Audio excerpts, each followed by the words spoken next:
The time for following others is over. If other countries choose not to lead, Canada will. Carbon capture is quickly becoming the top topic for the Carney Liberals. Welcome back to Moose and Loose. My name's David. Today we got Mark Carney at the Calgary Stampede talking about carbon capture. We've got Tim Hodgson, Mark Carney's energy minister, talking about carbon capture. The question is, does capturing carbon actually help Canadian citizens? Let's jump into this. Starting this one off, we got Mark Carney at Calgary Stampede. It doesn't take him long before he mentions carbon capture. I saw you across the room. At Calgary's famous Stampede, Prime Minister Mark Carney met Alberta's Premier, took lots of selfies, and tried to figure out how to flip a pancake.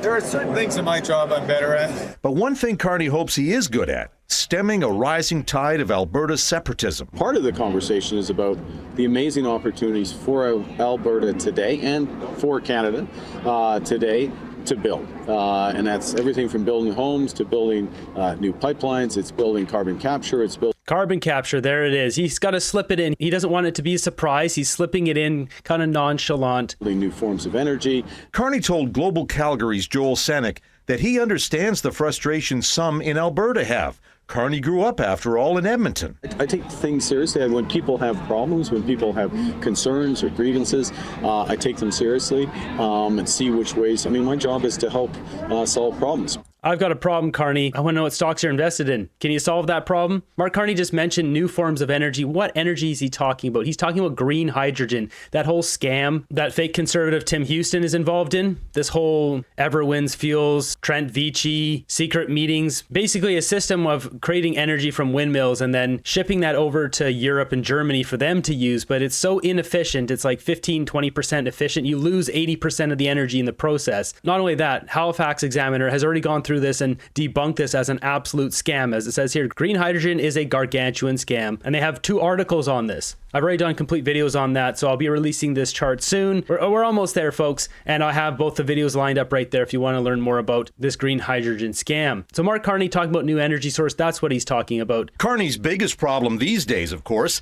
is the threat that U.S. tariffs represent to the Canadian economy. Carney and U.S. President Donald Trump agreed at the G7 summit in Kananaskis to get to some agreement by July the 21st. Carney says one of the challenges to get a deal with Canada is that the White House has ongoing negotiations with dozens of countries. When the person you're dealing with, the country you're dealing with, has multiple objectives, it jumps around a bit and you've got to be nimble. Carney's approach? Emphasize how Canada can help the White House on China, on balance of trade issues, on protections for workers, and on border security. We can solve a lot of those issues in ways that are good for the people of Alberta, good for the people of Canada, and that's What about the street fennel? Not even mentioning that? what we're looking to do with them. But Carney's pitch is also to Albertans and all Canadians to do more to strengthen the national economy. We can give ourselves far more than any trading relationship, even a trading relationship with the United States. I don't believe that. Our trading relationship with the United States is absolute paramount to the success of this country. We simply don't have enough people in Canada to yield the same results. We have to trade with America. We need a good deal with America. This whole elbows up, the relationship is over. This is all nonsense. I would really love it if Donald Trump just came out and said, this is what Mark Carney's trying to negotiate, and just expose it. He's not going to do that, but that would at least blow the lid on what Mark Carney is trying to negotiate with. And so the more that that's understood, the more the collaborative approach comes together. Carney noted he's been in Alberta 8 times already this year and expects to come back at least once a month. More opportunities to hone his skills on the griddle. I'm better at waffles. Carney's a disaster with the pancakes. Why aren't you showing the whole stadium that booed him? Yeah, no kidding. Carney got booed by the whole Stampede. Amend equalization policy and allow Alberta to take their own initiative. Snake oil salesman. Next up, this is quite the announcement here. So we got Tim Hodgson. This is Mark Carney's Minister of Energy, announcing that 6 weeks after delivering my first speech as Canada's new Minister of Energy and Natural Resources, I'm back in Alberta to announce $21.5 million in federal funding for what? For 5 carbon capture projects across the province. That's right, folks. I've been saying it all along. I've got it mapped on my chart. These investments will lower emissions across our energy sector. Oh, really? Will they? Create good jobs for Canadians. Position us as a global leader in carbon capture, utilization, and storage. That's right, because Brookfield is a leader in that, and they want to make money off of the hard work of taxpayers, off the back of taxpayers. Canada's leading the world in low carbon energy, and Alberta isn't just part of that effort. It's the heart of it. This is how we build the future. No, this is how you build your bank account. We're not stupid, guys. This is how we redefine what it means to be an energy superpower. No, Tim, buddy, this is not how we do this. So Tim Hodgson, I've already done a full rundown on him. You can see all his history here. These are all the different companies he's worked for, organizations he's been a part of. He's been involved in a lot of energy companies, including Meg Energy. Just before jumping in as energy minister, he was the former chair of Hydro One. This guy, also a former managing director at Goldman Sachs. Not to mention all these other things looped in with Mark Carney and Brookfield, like the Ontario Teacher Pension Plan money that Mark Carney moved to the Caribbean. So just taking a quick look down memory lane here. So how these guys are connected, as I just mentioned, Goldman Sachs, they worked together. Mark Carney between 1990 and 2003, Tim Hodgson 1990 to 2004. These guys worked together at Goldman Sachs for 13 years. And Mark Carney brought him in at the Bank of Canada as a special advisor to him during his time there for a couple of years here, 2009 to 2010. The EU walked away from its green agenda, 90% heavy industry now exempt from carbon taxes. Canada's response, we don't care what others do, we'll lead by example. That's exactly the situation. They were leaning on the EU. The EU pulled out. Now they're like, uh-oh, what do we do? Well, just keep pushing forward and say that's what we need to do. At a time of challenging global dynamics, our country is choosing to rise to the challenge. We are choosing to strengthen our economic sovereignty, assert our strategic independence, and build a future based on our values and ambitions. The time for following others is over. If other countries choose not to lead, Canada will. It's up to us to set the pace, to deal the cards, and pave the way for the solutions, innovations that will power our future. So Carney brings this guy in, and we take a look at Brookfield and all the carbon capture stuff they have. There's just so many projects here. Carbon capture, carbon capture, carbon capture. I'm going to be listing out which ones are directly related to carbon capture, because right now I just have them mapped out with these green EV leafs for all their green projects, but I'm going to get a little more specific with this. Brookfield's already positioned to be this king in carbon capture. They're pushing us towards this with oil and gas now. This carbon credit system here is just going to funnel money right back to these guys and their shares, whether it's going into Frontier or just directly into shares into Brookfield. This is a big money-making scam, guys. But we're not stupid. We see exactly what you're doing here, announcing big project funding, Canadian tax dollars into carbon capture. How about you plant some trees? There you got some carbon capture. We don't need these big stupid machines doing this stuff. Why don't you just export more LNG and displace coal in India and China? They know the ins and outs of this, but it all comes back to how they can make money for Brookfield and themselves. We need money for healthcare and support. How long before the Fed step in? They don't care about healthcare and support. They care about enriching their own bank accounts. Whether in conventional and clean energy infrastructure, new technologies, or critical minerals, Canada is asserting its position in the world as a nation capable of stepping up to the challenge.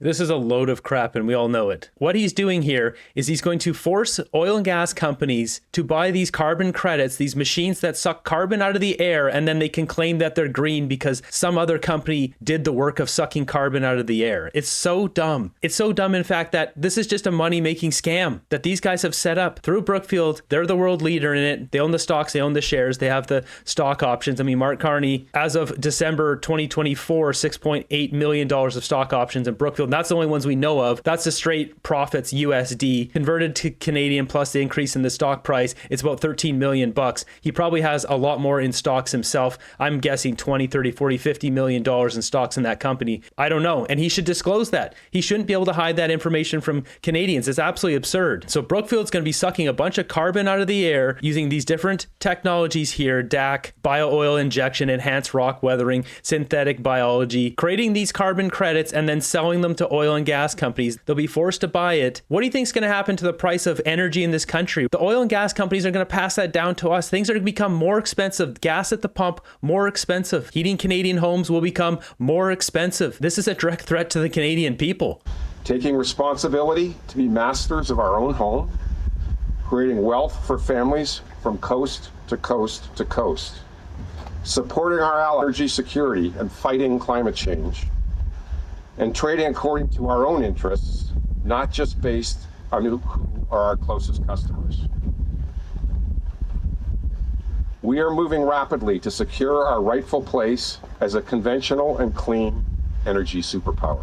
This guy is such a weak man with no backbone. It's just unbelievable we get these buffoons in positions of power in our country. It's unfathomable, the position we're in with this. Every barrel of responsibly produced Canadian oil and every ton of clean Canadian LNG can displace less clean, riskier energy elsewhere in the world. Our exports can help our allies break dependence on authoritarian regimes and help the world reduce our emissions. If he really wanted to reduce emissions, they should be planting trees like Justin Trudeau promised and failed on, and should be exporting LNG to India and China, reducing their reliance on coal. They know this. They don't want to do it because that's not actually their goal. Their goal is to rip off Canadians, stuff their own pockets full of cash, inflating stock prices in Brookfield, and leaving Canadians with the bill. How much will this green agenda cost our country? We'll never know. However, I think we would be shocked if we actually did see the numbers. Yeah, we would be. It's probably trillions is what it is. Total BS and ineptness. Carney has less than 1 year and he will be gone. I sure hope so. That's, really, if he doesn't deliver something with the deal with Trump, that's why he was elected. If it's not a good deal, people are going to flip their opinion of Carney. We've all had enough of this climate nonsense. That's why they got rid of the carbon tax for the election. They can't just keep pushing this stuff. Canadians have had enough. Moving ahead, we've got Juno news with this one. Liberal Justice Minister Sean Fraser says the federal government is interested in reintroducing the controversial Online Harms Act. No, thank you. Fraser said that the government would be focusing on addressing harmful online behavior, including this bad stuff here that I can't read out. He would address artificial intelligence, seeking to regulate away negative effects produced by the new technology. CBC with this one saying the Liberals taking a fresh look at the online harms bill. They're going to be doing this over the summer. It's not clear exactly what the bill would look like when it is reintroduced. It'd be the Liberals' third attempt to pass legislation to address harmful behavior online. Fraser told the Canadian Press in an interview that the government hasn't decided whether to rewrite or simply reintroduce the Online Harms Act. This is a draconian bill that needs to go right in the garbage where it belongs. Once again, this is another Liberal bill where they take a topic where they can try to tug on the heartstrings of Canadians and then pack a whole bunch of nasty crap underneath it, trying to hide it under the rug, mostly suppressing free speech. It says here this was initially proposed by then Heritage Minister Stephen Guilbeault in 2021. Are we surprised? This absolute buffoon is the initial face of this. Fraser says he expects significant engagement with Guilbeault and Solomon, but it would be determined later which minister would take the lead on it. These guys are both buffoons. The climate zealot or the dirty art dealer. Which one do you want? Moving ahead here, we've got courts rule that Montreal homeless encampment can stay for now. These are headlines we never used to have 10 years ago, ever. The homeless encampment on Notre Dame Street will be allowed to stay in place for at least another 10 days. It's the second time the courts have extended an injunction preventing the city from dismantling it. The occupants of the camp between P9 and St. Clément Streets were first told to leave by June 10th. The injunction says people experiencing homelessness have the right to seek shelter on public land when state or community resources are insufficient. The parties will be back in court on July 10th. This whole experiencing homelessness, can we just say it as it is? They're homeless. They're pushed from their homes because the Liberals have implemented such awful policies that has made life unaffordable for a lot of people. I think it's positive news. Really, as this has been said many times before, and a report that the city itself has put together informs it through the CUs of this news, which is simply evicting people from encampments without a real destination is not helpful whatsoever. And in fact, it does harm in terms of following up with the people involved and in terms of putting them in more risk. These camps should be named after their founders. Trudeau Camp Tout le Monde. We never used to have these problems. It's all because of the Liberals. Next up, we got a story of a senior perishing in a Quebec ER who blames the long wait times and poor organization. Good evening. Quebec's coroner has released a report looking into the death of a senior who waited 12 hours to see a doctor at the Anna LaBerge Hospital. In 2023, the man arrived at the Chateauguay Hospital with severe abdominal cramps. Despite a family member warning staff of his worsening condition, the man was given pain pills and had his temperature checked but he did not see a doctor. Around 12 hours later, he suffered cardiac arrest and died. The coroner says the long ER wait times and organization of resources contributed to his death. The report issues a number of recommendations, including certain criteria for referring patients to the ER and reassessments of their priority level. This is just terrible. I mean, this is the definition of Canada right now. If you need help, it's not coming. More immigrants will fix wait times. And he paid his taxes all his life, and this was his reward. Doesn't that just sum it up?